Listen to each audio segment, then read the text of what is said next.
Hello, ladies and gentlemen. Welcome to the Tapped Out Wrestling Podcast. I'm, of course, Nick McDaniel, and as always, I am joined by my Myron.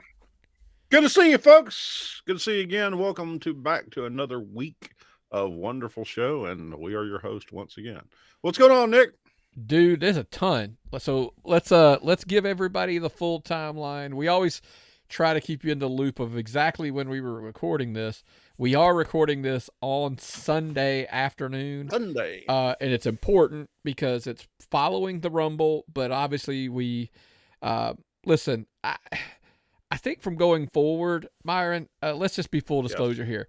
On our YouTube channel, youtube.com, Tapped Out Wrestling Podcast, at Tapped Out Pods, the handle. You can search it by. The show is going to, typically now my goal is it will be available every Sunday when we record. Anybody that's a paid member, it will be there if you're a paid member. So again, don't just the little intro showed you, subscribe, turn on your notifications. Hey, you could even become a member. You'll get the show on Sunday. And then the regular episode, I'm trying to drop it on Monday around noon, around lunchtime, on Mondays to the masses, because we decided when we were going to move the recording up, there's no point in releasing it after Raw because we're recording it before Raw. So let's just try to go ahead and get it out on Monday. So silently, everybody who's been a paid member behind the paywall's known this thing's been done every week, and we were still dropping it on Wednesday, and there's so much happening that we were like, just push the damn thing, releasing it out on Monday. So yes, if you're a paid member, you've known for a few weeks now that it's been coming out early, but now it's a kind of a public knowledge thing. We're going to release it out on Mondays. And the reason I'm saying that is, so it's recorded prior to Raw, and there's always a lot that could happen. So you kind of want to catch this before Raw. As far as, because we're going to speculate on some things as well, but more than anything, let's look. Royal Rumble was Saturday. Let's start off here. Now listen, I get it. Indie shows are probably not a fan, but I love pay-per-views on Saturday. I'm becoming a fan myself. I do love going to indie shows, and speaking of indie shows, I would like to congratulate our friend of the show, Nathan, on getting set on fire last night at an indie show. The Kill Billy, Nathan Mowry, was set on fire at a No Peace Underground show. I know he likes that hardcore stuff. More power to you, sir. Yeah. I saw pictures. Good for you. But we were home last night. We were home watching the Rumble, and it was a good show. Yeah. I really enjoyed it. Look, I know pros and cons to everything. I'm going to really struggle and hold back for a minute before we get into the things that were irking me a little bit. Go ahead. I'm pointing at the sign. You know what that means? It's WrestleMania. I'm pointing at the WrestleMania sign. God, that was so cool getting to see people point at the sign, Nick. Why does that get me every year? Every year. Oof. I guess it's officially that it's the road to WrestleMania. Here's something, and I'm not complaining, by the way. I'm really not. Because we all know I enjoy the Rumble. It's my favorite pay-per-view of the year. Mm-hmm. I will say there are some negatives. And let's go ahead and I'm going to get the first one out of the way. Everybody complaining about there's not enough surprises, there's not enough surprise entrants into the Rumble. And I texted, I believe you, and I messaged a friend of the show, Frankie Paris, and asked this question. I said, is the roster just, and listen, people have complained forever that there's too many people under contract. The roster's too bloated. This may be one of the sure signs that may be the case. Because my question was, if you put everybody in the Rumble, there's no spaces for extras. I mean, do they go to 40? I mean, we've done one before. Do we go to a 40-man Rumble so then you can have some spaces for it? Because, by the way, my exact point was proven today. I said, the second you put in somebody that's a surprise, we got Booker T. Everybody was like, awesome, we got Booker T. Dolph Ziggler was left out of the Rumble, and I looked on the internet today, mistake, and I see people complaining. Dolph Ziggler got robbed. He deserves to be in the Rumble. And I'm not saying Who's he ever didn't. said that before? Who's ever came to Dolph Ziggler's defense about professional wrestling before? Well, because besides maybe me. He had been 14 straight, and now they're saying so he was robbed of being in 15 straight Rumbles, and that he was sitting in the back, didn't even get used on the show at all, sitting in the back, blah blah blah. And my point proven exactly is okay. Well, and I get it. There are probably people you're like, well, I would have taken out Happy Corbin. Well, then who takes the ass kicking from Brock Lesnar? Happy Corbin's probably like, I'll do it. I don't care. I mean, so then who do you sacrifice? Well, then it's a chain reaction. You put Dolph in the match. You either have to pull Booker. Then there's no surprises. Some people are like, Edge was a surprise. Okay, maybe, kind of, sort of. Or you take out somebody else. Like, hey, you want my take? Take out Johnny Gargano. I guarantee you the IWC bitches and complains about that. Oh, yeah. So, I mean, it just steamrolls into, so then if you take out, if you put him in, they'll say, oh, well, take Happy Corbin out. Okay, well, then insert next wrestler who takes the ass whooping from Brock. They probably pick somebody who's an indie darling, and then we lose our damn minds over that one. So it's just a rock that's going to roll downhill and just pick up steam as it goes, and it's going to get worse and worse and worse. And they just kind of go with what they've got, in my opinion. I just think there are too many. What? I've got a confession. I didn't notice anything like that. I just was watching the Rumble, enjoyed it, and I watched the guys come in and get thrown out, and just the Rumble stuff, and I didn't think about who wasn't included, and I didn't think about who was getting cheated, and I just watched the Rumble. And ever since I've started watching wrestling just to enjoy it, it's really been a lot more pleasant for me.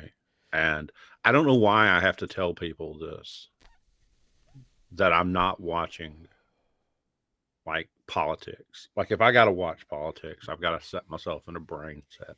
If I got to do stuff about work or my health or things like that, I've got to be serious. But when it comes to Saturday night, I want to watch a damn wrestling show. I want to relax and not think through it like this.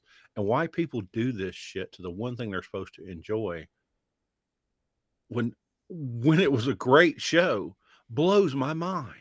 Until we started having this discussion this morning about what these people that were talking, I'd not thought about this stuff. Of course, it may have helped. I had a seizure right before the whole show started. So you forgot everything anyway. So it was like you were watching a fresh I forget show. all the negatives. Right. I forget all the negatives and went and watched the show like I just had a You might have read all the dirt sheets and knew all the dirt, boy. But you still but it's wonderful. It's one, yeah. It's my brain's empty going in to watch the show because I don't remember any of that shit. Exactly. But somebody shook my Etch-a-Sketch. There's nothing there. And I just watch wrestling like a child. But so that led me to point number 2. I saw everybody like, oh, there were no surprises. There were no, just complaining. It was all predictable. Blah. And I understand, by the way, I get it. I saw a post that gave me hope. Gave me glimmers of hope. Something we've said on the show for years. Just because it's predictable, it doesn't mean it's bad. Done right. I mean, how many times have you gone to the movie and you kind of got a feeling like, I know how this is going to end, and it gets there, but you were like, it was still a good movie. Happens all the time, by the way. Especially the older you get, you've seen some things, Myron. You kind of can start reading the tea leaves a little bit. You're not like, oh, I never saw that coming. But the ones that I take the most, I don't know what the word I'm looking for.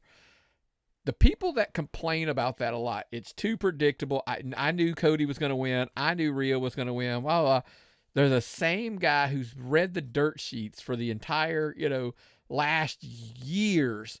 Like they scour the internet for every bit of dirt and then bitch about something being predictable and, like, oh, well, I knew they were going to win. Comes back to what you just said.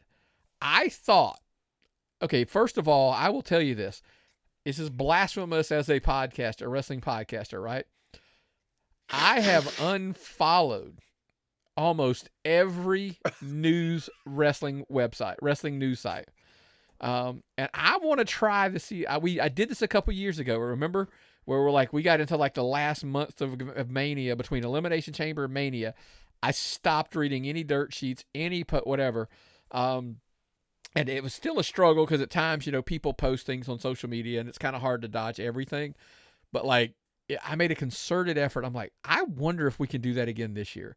Like the road to WrestleMania I don't this have year. a problem with that. Yeah. I don't have. I want to read reports. Like this is a reporting of opinion. I like to read. I like to listen to the old guys talk. I like to listen to Tom Pritchard and Bruce Pritchard and Eric Bischoff and those guys talk about how wrestling used to be. I like to listen to Dave Wills tell me about wrestling in Georgia and guys I didn't even know wrestled and all kind of cool stuff. But the dirt sheets and the gossip, I learned about this. I have a science background, oddly enough. And when you're involved in the sciences, you study so that you're able to predict and make a hypothesis. So you get all your data and you set up for this hypothesis. And if you have your data studied correctly, you should have a hypothesis as to what's going to happen. Well, this is wrestling. Let's not treat it like it's science, folks. Let's enjoy it. It's entertainment. Somebody commented on it. Was one of those, like, I can't remember what I put about the whole, like, I haven't watched it in forever, blah, blah, blah. And let me ask you this. I started to respond and I decided I just really wasn't going to. It wasn't worth it. By the way, that happens 90%, 95% of the time with me. Yes. I start typing out a response to something and I go, dude, it's just not worth it. Just don't even go there. And it's not because there's like, no, it ain't. It's just me going. No. Kayfabe exists here. From now on, I'm declaring kayfabe in existence at my house. I'm out of work now due to these seizures. So until I have to go back to work and reality comes back, kayfabe is in effect here at my house, and I'm going to enjoy it. It'll at least through Elimination Chamber. So I will say, by the way, I'm going to say my response was going to be to this guy. Basically, he's in the business. He just refuses to watch WWE because he doesn't think. And I'm like, there's a part of me that wanted to respond back and say, if you draw a paycheck, I could be wrong, by the way. Let me set the table for this. I could be wrong in my stance. I don't think so because it's my opinion, right? If you draw a paycheck in any shape, form, or fashion in the wrestling business, kind of shouldn't you watch WWE? And everybody's like, why? I'm like, because there's probably some things you could learn that are good. And B, yeah, there's probably some things that you're going to learn, the mistakes they make that are bad, so you don't make those mistakes. But for all purposes' sakes, if you're in the wrestling business drawing a paycheck, I would think I would want to see what the largest, most successful wrestling company in the world, not country, state, literally world, is doing to kind of see. Hey, by the way, just in case you're curious, they are the barometer of wrestling fans. I know we all like to think it's this company, this kind. No, that's the barometer of your diehard, internet wrestling fan, AEW. Wrestling fans as a whole, casual, because to me, wrestling fans are all casual, diehard, everything combined. You're segmenting, you're going, like, I think that sometimes you have like your Ring of Honor was one, NWA, New Japan. They're all niches inside of a niche sometimes, right? So I just say, like, I think you're doing yourself a disservice not to watch WWE, even if you're just doing it from a business perspective, if you're drawing a paycheck on the regular in wrestling. Well, you got to find out what the other guy's doing so you don't do the same thing. Or no, like I said, minimum. or do what they're doing if they're doing it well. Yes, it's business. Yeah. I don't know. But I don't know. People get so snobby about wrestling. I don't understand that. It's wrestling, folks. Why do you act like jerks about professional wrestling? Why do you become snobs about professional wrestling? And I also, by the way, don't understand the guy. This is what I'm asking, because you're talking about this right here. If you're complaining at every pay-per-view that you've watched in WWE I see guys saying, for the last 2 years I've watched and I'm like, okay, you should probably stop watching at that point. And I know it contradicts what I just said, right? But if you're sitting there complaining the entire time for the last 2 years, but you're still continuing to pay for, and there's gonna be some. I'll use somebody else's login so I don't. You're still they're tracking the viewing. You're still helping. All of those people Then are you're contributing. a thief. Well, then you're a thief. But I Yeah. just mean from the sake of you're still contributing to the fact that you're watching. They see you're a viewer. They're getting a play out of it. It's like the guy who watches You're our helping YouTube view, for I've watched it 3 times and bitched every time. Hey, by the way, that's why you turn comments off, so you don't even have to deal with that crap. But anyway, I lost track of thought. But my point is just simply, fuck them. Okay, go fuck yourself. Exactly. Go fuck yourself. But then I wanted to address this one, Myron, because I know we were both jacked about this one. Pat McAfee back at commentary. Yes, it is like he flips a switch on Michael Cole and turns him. Like Michael Cole's been good since Triple H has been there and Vince has been whatever Vince has been doing.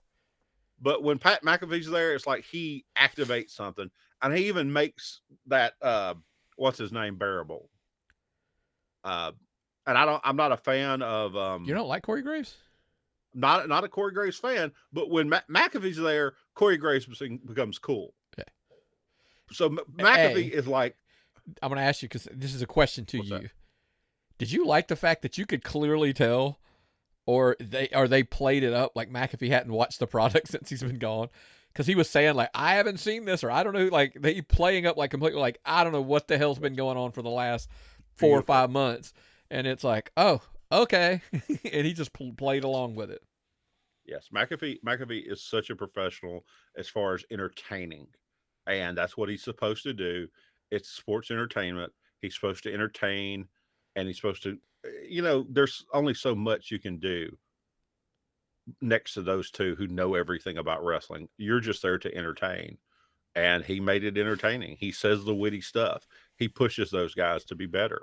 And it was fun. That was the part. I felt like Corey Graves and Michael Cole, they have to take their energy up, or McAfee's just going to swallow them up with energy. Yeah. Not facts and like blah, blah, but like just the energy would have. And so for them to turn around and just kind of like the humor, like dude, and I think I can't remember where I posted it at on social media last, like some of it was like total dad humor, but I was loving it. Like the banner back and forth between them, little bitty comments about you got to subscribe for that, or or like there's no sanity, and just little bitty things like it's like it was so inside, but it was like stuff that like I just felt like Vince was not back 8 months ago we wouldn't have gotten. No, and now there's a little bit of a free reign to make those comments, to address, like you said, they talked about like Asuka, in her Japanese character's name and that kind of just little stuff like that. I thought was very, very entertaining. Minchie, isn't that what she goes by now? Mia Yim, I think they call her Minchie or something like that. And I can't and McAfee just made some joke like Mia think that like again, it was such a dad joke, but I thought it was funny.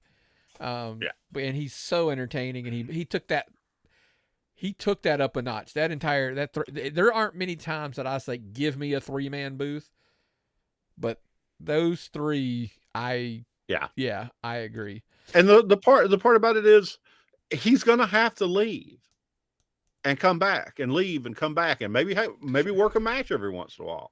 I thought he was going to be a surprise. Yes, I did too. But the thing is, if he leaves and comes back, he's special when he comes back, and they've got a commentary booth that works without it if it has to. Yeah, they are never, ever going to stop him from this ESPN gig that he's got. Yeah. That's just not going to be it. It's just, and which is cool that they're not going to. But like I said, I think it does. It creates look, in football season, we know he's going to go away and he'll come back, and then, after it's over and and I think that's a pretty cool just handing piles of money. Here's piles of money. Here's piles of everybody just hands Pat McAfee piles of money, and it's awesome. Yeah, so. No, I'm right there with you. And I said kudos, and I'm glad he's back. That was one of the ones that I was really jacked about. But let's, before we dive in, into this, we have to say, like, without this, without our sponsors, taking care of us and making this so we can keep this show kind of going, Yes. look, Athletic Greens has been with us now for, I mean, dude, it's creeping up. I was looking the other day. It's like a year. A year? It feels like they've been with us about a year. And I'm exaggerating, by the way. I'm fully aware. It just feels like it. And look, we would be remiss without taking out a second before we get into like the actual meat and potatoes of the Royal Rumble. We share our little word from our friends over Athletic Greens. Go ahead. You're going to need a smaller cabinet because now you can take all those supplements you're taking or not taking and replace them with this. AG1 by Athletic Greens brings 75 vitamins, minerals, whole food sourced ingredients, probiotics, and adaptogens together in one place. It might just be the most comprehensive and convenient nutritional regimen on the planet. Immunity supporting, recovery enhancing, digestion improving, energy lifting. Made to the strictest quality standards. Made New Zealand. Made for just about everybody. That's right, man. So make sure you're helping us, helping us by helping our sponsors over at athleticgreens.com/emerging. All right, Myvan, let's get into the meat and the potatoes. Look, everybody's probably like, hey, is this going to be all about the Rumble? Mostly, yes. Yeah. So they let off with the men's Rumble. We kind of dove into a little bit about it. And I think at the end of the day, I came to the conclusion of this. It was a means to an end. We got to get Cody ready for Rumble. How do you get him there? He's been injured. You can't bring him in. The only other way you get him there is if you had him in the Rumble or in the Elimination Chamber to become a number one contender to get him there to deserve a shot. Easiest way to just shoot him to the top is have him win the Rumble and go on to Mania and wrestle Roman, right? Okay, well, let's explain 30th position, Nick. Tell me about that. Why was he 30? Tell me about that. Why was he 30? I think there was two reasons. One, I think, is if he's earlier in the show, let's say he's 18, I'm making a number up. Is there always the hope that 30's The Rock? And everybody's let down if it's not. Okay. Cody was the only, right? If Cody's last and he's 30, everybody's like, we know it's Cody, we're there. So there's no disappointment after, and everybody's like, okay, Rock's not in here. We're not expecting The Rock at this point. And then so when Cody wins, it's kind of like, oh, it was predictable. Yes, it was predictable, and it was done so in the way it kind of protected like everybody waiting for The Rock. And The Rock was going to come in, and The Rock's going to win the Rumble. Hell, I saw a picture of his mom, Yeah. You saw a picture of his mom, so she was there, so that means The Rock's everybody was like, yeah. Okay. Of course, we found out later why she probably really was there, which we'll get into in a minute. But listen, again, we said it earlier in the podcast. Just because it's predictable doesn't mean it's bad. By the way, everybody praising, and very rightly so, Gunther, having a run from one to the end. What a showing, man. What a showing. I think the Rumble did what it was set out to do. It made Gunther. It established him. I mean, he already was a star. He already had a title, but it really established him as a player, as a star. Cody did not need to be established as a star, but Cody needed to be put in a spot. You didn't need to put him out there on his first match back and have him get just destroyed, like, with a bunch of those clowns and get hurt. So put him at 30, let him get out there, let him get eliminated, let things work out. Okay, it made sense to me. I would have liked to seen more, but I understand it. So yeah, listen, I get it. I got part two, by the way. I wanted to throw in here. If you have anybody other, like if Cody was 18, 20, blah, blah, blah, I also feel like the fans would have started thinking 30 was going to be Sami Zayn. Fans would have wanted Sami Zayn to win. Sami not being in there. I think it was a very smart move to not have Sami in the Rumble. Because if Sami's in that Rumble, I think those fans immediately turn to the point they want Sami to win. Yeah. And then they'd be pissed if Cody won, which sounds weird. Yeah. But the fans. No, you're right. Yeah. So I think that was a smart move by not having Sami in the match. But Cody going on last, getting the win. I think everybody's excited, and everybody's like, okay, Cody's got to be the guy, right? Cody's got to be. We trying to build Cody to be the man who's finally going to dethrone. We'll get there. I think there's more to this story down the road. Listen, I'm not even going to get into the Alexa Bliss Bianca match. We talked about it a little bit off air that honestly, I probably would have just bumped that to Raw tonight. Well, tomorrow night, depending on when you're listening. Yeah, I agree. I agree 100%. It furthered the angle with Bray and Uncle Howdy and all that kind of stuff. But again, honestly, it was almost a TV segment. Yeah, it really was almost a TV segment. Yeah. But you said how much do you think Mountain Dew paid for that? I would love to know. I just said I'd love to see that check because that was, when it comes to ad placement, like think about it. Your freaking name was on like everywhere in that match. The whole match. Everywhere in the show. I mean, all the official stuff had it on there. Yep. All the stuff after the show, all the stuff at the press conference, all through the show, Mountain Dew Pitch Black, solid advertisement. We're actually, I have our version of the glow in the dark tights, 5X for sale at ProWrestlingTees.com. The Myron glow in the dark yellow trunks. Even pictures of me modeling them, ProWrestlingTees.com/TappedOutPod. Available at onlyfans.com/TappedOutPod. Yes. Those pictures of me in the tights will be there. You can get them. They glow under black light. I will even rustle for you in them for extra tips. Exactly. But it was really cool. Did you not think that was really cool the way that was done? Listen, I get it. I'll be the first to tell you, Myron, that match wasn't for everybody. It really wasn't.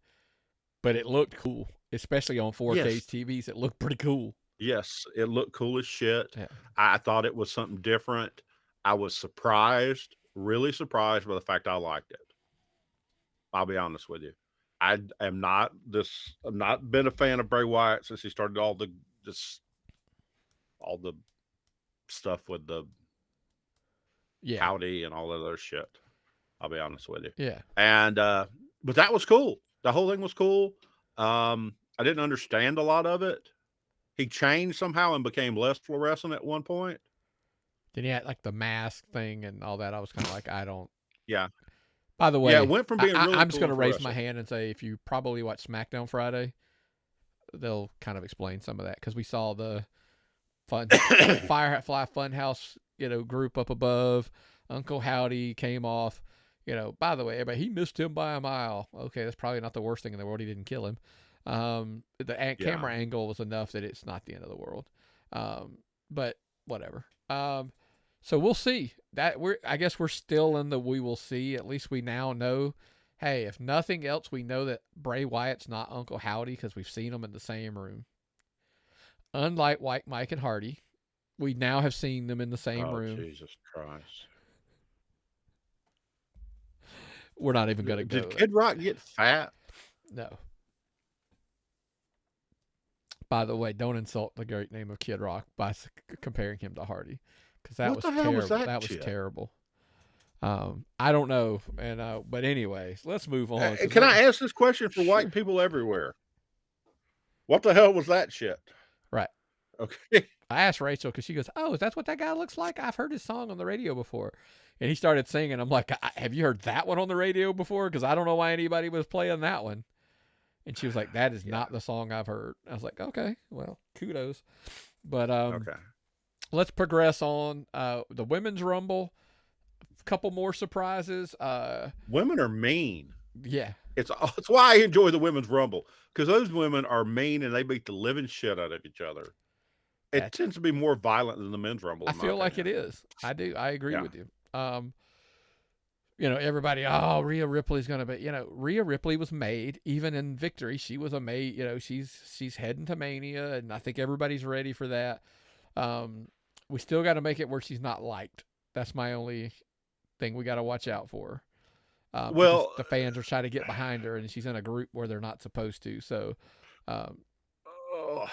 but I think it's simple. She chases Bianca, and then that fixes a lot of that, I think. Plus or minus on this one, does Dominic Mysterio, is he helping or hurting her career? She's helping him tremendously, and I will take whatever negative you think he's causing her and the positive that she's giving him, because she's helping elevate that group as a whole. If you'd have told me 8 months ago that I would actually be interested in a Dominic Mysterio segment, I would have thought you were nuts. But they have, like, this whole thing is just hilarious to me. And yes, folks, guess what? Silliness can be, something to draw you in. Because eventually, even silly characters, by the way, Kurt Angle did some silly shit. Stone Cold did some silly shit. Mick Foley did silly. I mean, so like if you got the range and you can pull it off, it's okay. A little silly is okay in wrestling. Trust me, if you've seen enough indie shows, you kind of know that that's the case. Because there's some real silly shit on the indies too, which always cracks me up. That the diehard indie guy is the one that like, there's no room for that in wrestling. I'm like, really? I'm like, did you see some of the shit they did back in Memphis? Back in the day, I mean, they did some silly shit too. They once had a thing called Christmas Creature. Yeah. Leatherface. I mean, come on. Just saying. Yeah. But anyway, hey, I'm happy. Piper Niven, no more Dewdrop. Yeah, not only is she not Dewdrop, she also looks like she's back to like wrestling like Piper Niven. Yeah. Had a little vicious side to her. A lot of people. Yeah. Yeah. I like Nia Jax's brief entrance at everybody jumping on and beating the hell out of her. Nia Jax, much disliked person in the ring. That's what I always liked about her. Becky Lynch looked great. Everybody looked great. They gave everybody a chance to get their shit in the Women's Rumble, in my opinion. And I think it went over great. Yeah. So good job by, getting them. Again, it was mostly a means to an end to getting Ripley to I guess, challenge Bianca at this point. And I hope she does challenge Bianca, by the way, and not Charlotte. I think we've seen, Charlotte and Rhea enough that I think I want to see Bianca versus Rhea. Yes, that would give us something different. Just different. Yeah, mix it up. Because I think if there's any logic to it, I don't know who they'd put up against Charlotte. I mean, is it Lacey Evans? Is that who they think? God, quit pushing that. Okay, by the way, seriously, on a sidebar, I don't care what people's politics are. Just if you hate the character, hate the character. If you love the character, love the character, whatever. Because I feel like it's so hypocritical that we choose that stance, but we're going to give Ric Flair a pass. Ric Flair is the greatest wrestler of all time. He's a terrible human being, I think. So pick your poison. I'm trying to avoid learning anything about anybody's politics. That's my point. That is exactly my point. That's the best thing I think you can do for anything you like. Now, when it comes to police forces and like Memphis and learning about that stuff that's going on, or Washington, D.C. and things like that, learn all about it. Be socially active. Know who you vote for. But when it comes to wrestling,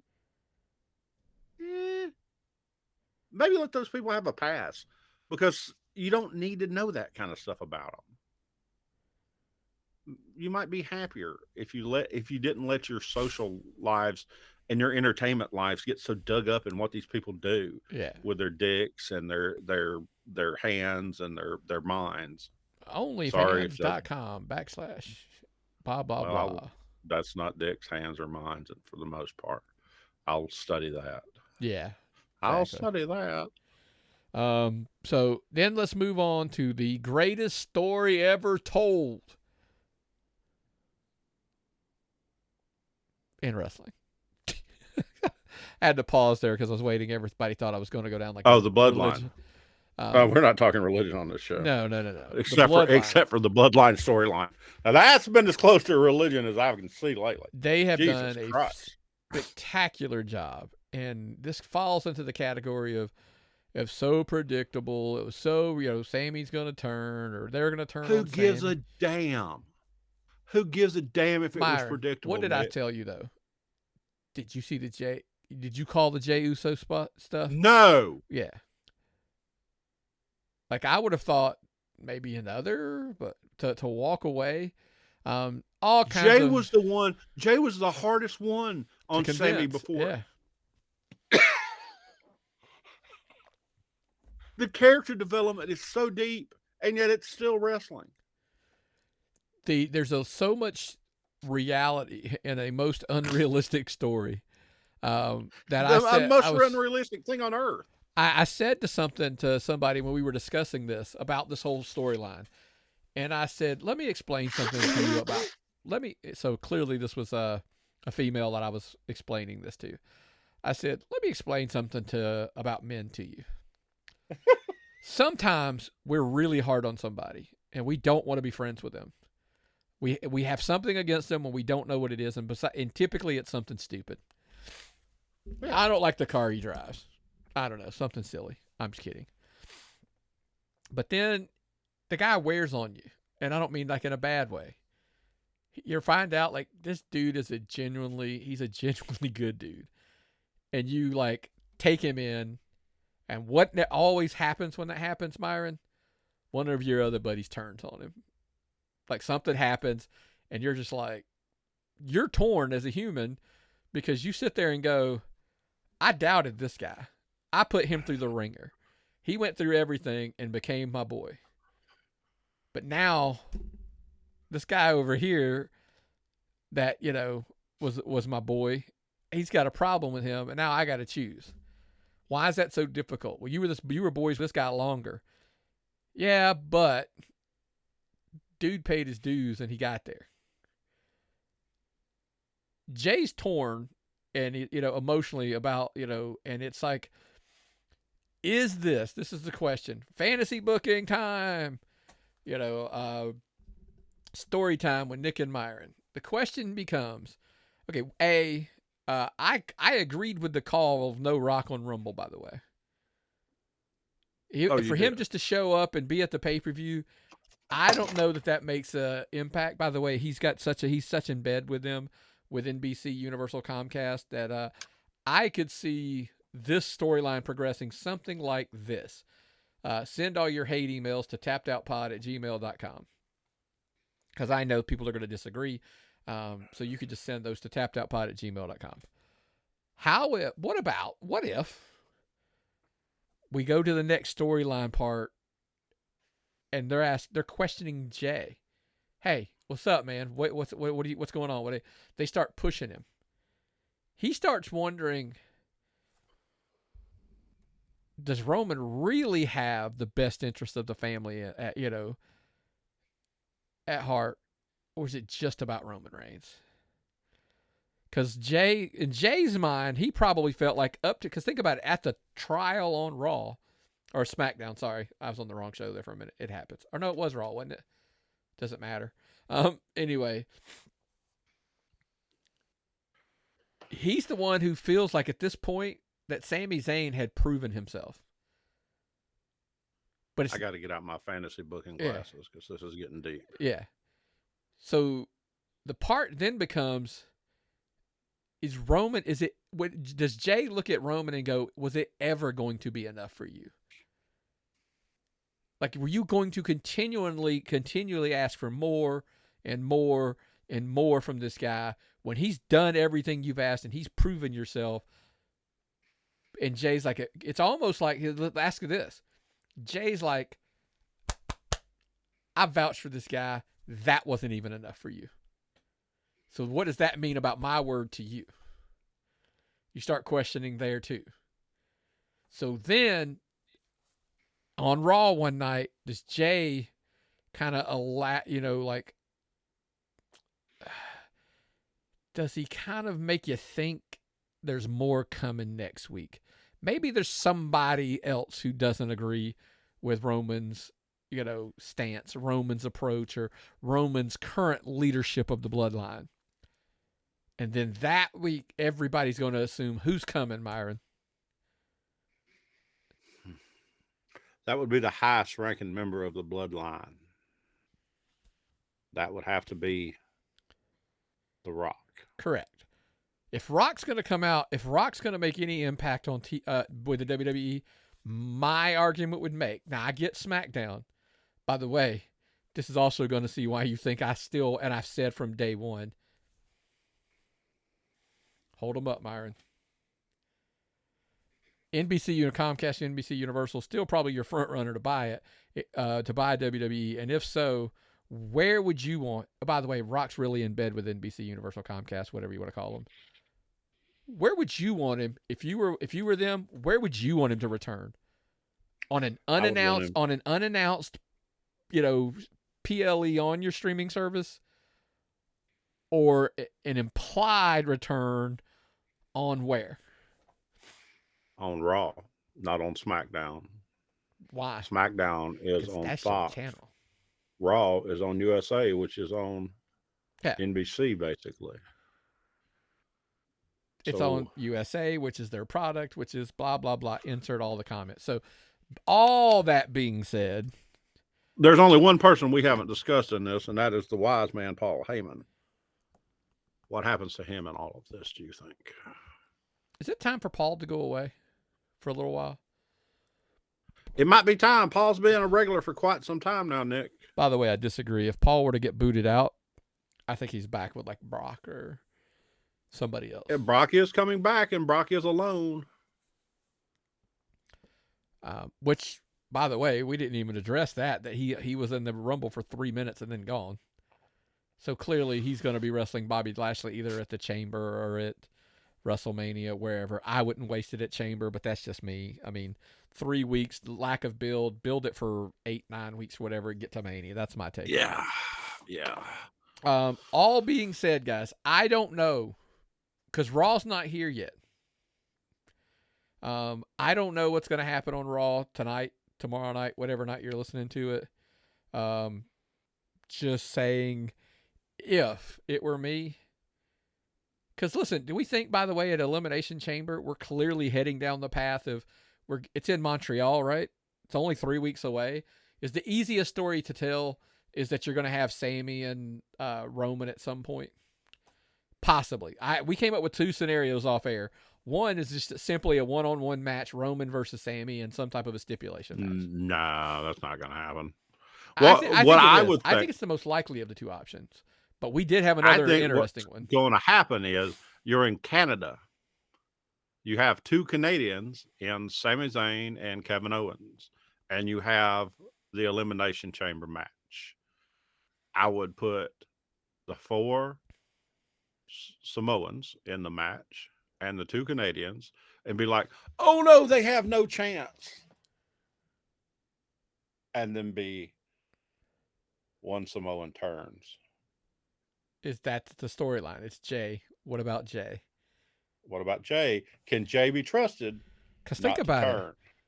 Kevin and Sami could keep dropping hints about Jay's your boy. Jay's your boy. You know, you and Jay are like that. You know, Jay stood up for you, Jay, and it's on and on and on, and tease it, and then eventually, yes, there a 3-on-3 moment in a chamber where Jay steps to the side of Sami Zayn and Kevin Owens.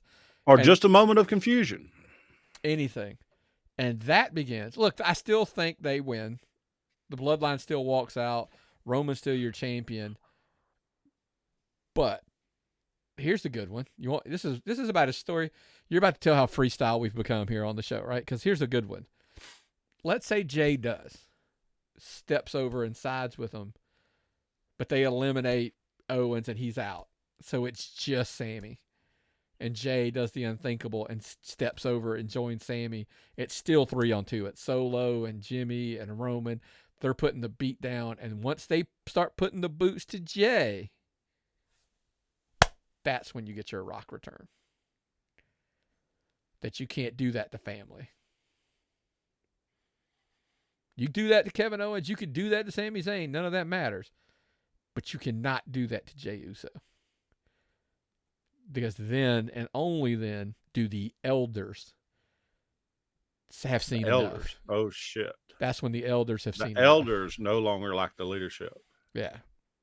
The elders step in time for WrestleMania. To send, the Rock. Because if you do that, the Raw after Elimination Chamber will certainly be incredibly highly ranked and highly rated and have a lot of views. By the way, if you want to build heat, don't have Rock come out at Elimination Chamber. Have him just put the boots to Sami and, Jay and all parties involved. And then at the beginning of Raw, Jay's like, there's going to be hell to pay and you got to answer for your actions. and somebody's coming to get answers or something, just anything. And it starts leading down that path. But here's the crazy thing. This storyline, this Bloodline storyline's been going on for, it feels like forever now, but I can't get enough and we want more. When's the last time we had this much fun fantasy booking some kind of thing, Nick? It's been a while, man. It's been a while. That is 100% true. It's been a while. Okay. This is fun. Yeah. I'm fun. I'm having fun with wrestling. And if y'all don't like it, you can kiss my ass. Exactly. Because I like wrestling. We would love to know what you guys thought. We know Myron and I enjoyed the Rumble. Was it great? I mean, was it perfect? No. Not the best one I saw. It's not the best one. By the way, sidebar, I always ask somebody, because somebody was talking about how great they were, and on Rumble Day, on Saturday, I watched the 2000 Rumble, the match, not like the pay-per-view. I watched two matches, by the way. Foley had covered on his podcast the street fight with Triple H. And then they, obviously that was at the Rumble 2000. And everybody talks about how like 92 is really good. 2000, like 92 is like the best Rumble ever. 2000, 2001 are like 2 and 3 in that range, whatever. I think we romanticize a little bit when we look back. It was good. It wasn't a bad Rumble. But I was like, I don't know that I would have said it was great in comparison. So sometimes I just think, I did ask this, friend of the show, Frankie Paris, I messaged him and said, do you think it's just because there's no one individual that is over, or let back up, there's not multiple individuals that are over today like they were then? I mean, because you did have back then, you had, not this particular one, but you'll get where I'm going. Back then, you had DX, you had The Rock, you had, Austin, and kind of, but not that year, but that was The Rock's year. I mean, even Big Show was pretty over at the time. I mean, Godfather was there with the host. I mean, all this kind of stuff. So, I mean, I just wondered if it was that, like, because there was a lot of, did you really think Viscera was going to win? Did you really think that, Grandmaster Sexay was going to win? Val Venus, Test. I mean, like, there's still plenty of guys that you're just kind of like, they're filler guys too. So sometimes did we just over romanticize it? But anyway, we would love to know what you guys thought of it. tappedoutpod@gmail.com. Send your thoughts and stuff. Other things to get out of here, man.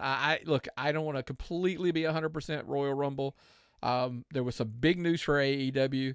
The size of the news, I don't feel like we'll know the true ramifications for now. They DAZN, that's the streaming service channel, whatever.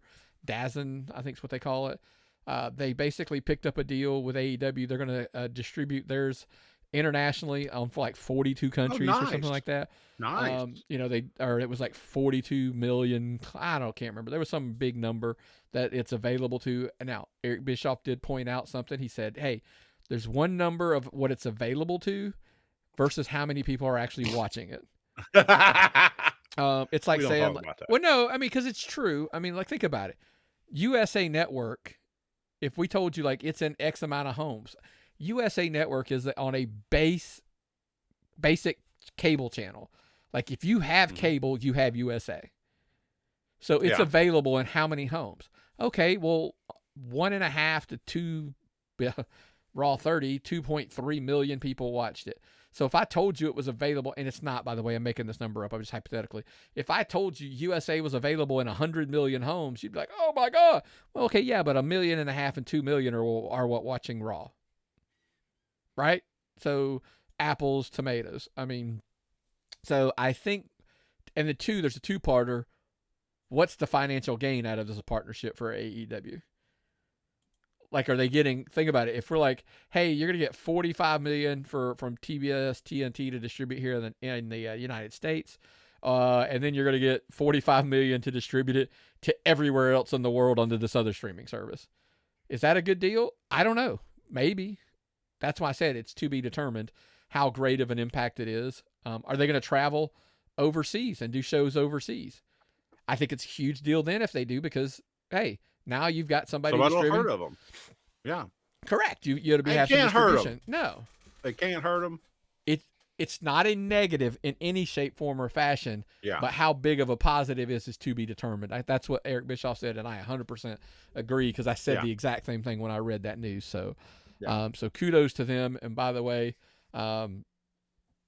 tip your cap to them. Broke the million. Heck of a match to main event their show. With the Jay Briscoe Memorial match with Jay Lethal. I'm glad they got to have that show. I really am glad they got to have that show the way they wanted to do it.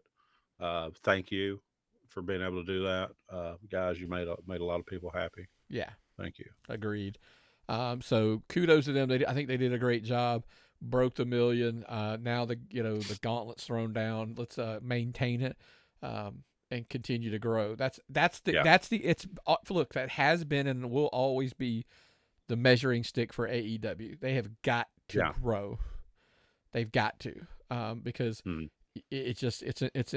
me, it's imperative that they grow to stay in competition, especially when it comes to contract renegotiation time and all that kind of stuff. So, and us, we big fans of a lot of the guys there. So we hope they do well. But speaking of being fans, Myron, if you're fans of the show, make sure you are checking us out over on YouTube, youtube.com to be specific. You can look up Tapped Out Wrestling Podcast, Tapped Out Podcast Network. By the way, if you're familiar with how handles work on YouTube, at Tapped Out Pod, of course, same as everywhere. Not only are we telling you, don't just like the page, don't just subscribe to the page, turn on your notifications so every time we upload something new, whether it be a new episode of the podcast, whether it be something from our pop culture stuff or some of the reviews from author MB Mooney, Lewis over at the Alliance Pro Wrestling Net podcast. He does Impact stuff. He does interviews and he does breakdowns sometimes, and he lets us use those. We put those up as well.